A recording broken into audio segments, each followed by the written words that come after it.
So hello guys, welcome back to my channel. তো guys, আবারও চলে আসলাম একটা নতুন ছোট্ট নিউ ব্লগ নিয়ে। তো গাইস, আজকে আমরা যাচ্ছি সব বন্ধুরা মিলে লং ড্রাইভে জটার মন্দির দেখতে। তো চলো আমরাও দেখবো আর তোমাদেরকে দেখার সুযোগ করে দেবো। তো চলো ভিডিওটা স্কিপ না করে দেখতে থাকো। তো চারিধারে দেখো সবুজে সবুজ ধান চাষ হচ্ছে, তার মধ্যেখানে একটা ছোট্ট সরু রাস্তা। তো এরই মধ্যে আমরা পৌঁছে গেলাম নলগোড়ার ব্রিজ। তো নলগোড়ার ব্রিজটা দেখো কতটা সুন্দর। তো আমরা আর অপেক্ষা না করে ব্রিজের মধ্যে নেমে গেলাম। তো চারিদিকের ভিউটা দেখো কতটা সুন্দর লাগছে, জাস্ট অপূর্ব লাগছে, অপূর্ব। তারপরে আমরা বেরিয়ে পড়লাম জটার মন্দিরের উদ্দেশ্যে। তো তারপর কিছুটা যাওয়ার পরে আসলো রায়দিঘির ব্রিজ, আর ব্রিজটা দেখতে পাচ্ছ তো কতটা বড়, অনেকটা বড়। তো চলো ব্রিজটা পুরোটাই তোমরা দেখতে থাকো।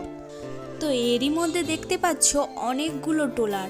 তো এই ট্রলারগুলো এই নদীতেই মাছ ধরে বিভিন্ন জায়গায় পৌঁছে যায়।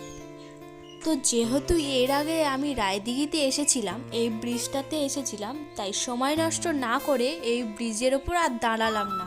তো যেহেতু ব্রিজটা অনেক বড়, হেঁটে যেতে গেলে মিনিমাম 15-20 মিনিট তো লাগবে। তো তার জন্য আমরা ব্রিজটা একটু স্কিপ করেই দেখালাম। তো গাইস, আমরা এখন জটার মন্দিরের কাছাকাছি চলে এসেছি। তো চলো মন্দিরে ঢোকা যাক।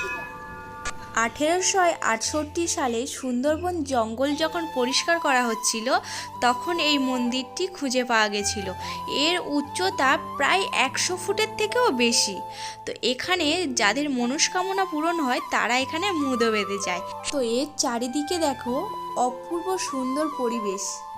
তো আবারও এর চারিদিকে দেখতে পাবে অনেক প্রজাতির ফুলের গাছ। তো ফুল গাছগুলো দেখেই তো মন ভরে যাচ্ছে, জাস্ট কোনো কথাই হবে না।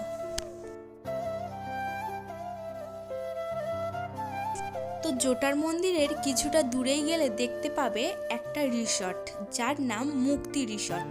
আর রিসর্টটা খোলা থাকে সকাল 10টা থেকে বিকেল 5টা অবধি। মাটির ঘর আর খড় আর টিনের ছাউন। আর এখানে দেখতে পাচ্ছ আর একটা ঘর, যার ছাদ হচ্ছে টালি দিয়ে তৈরি।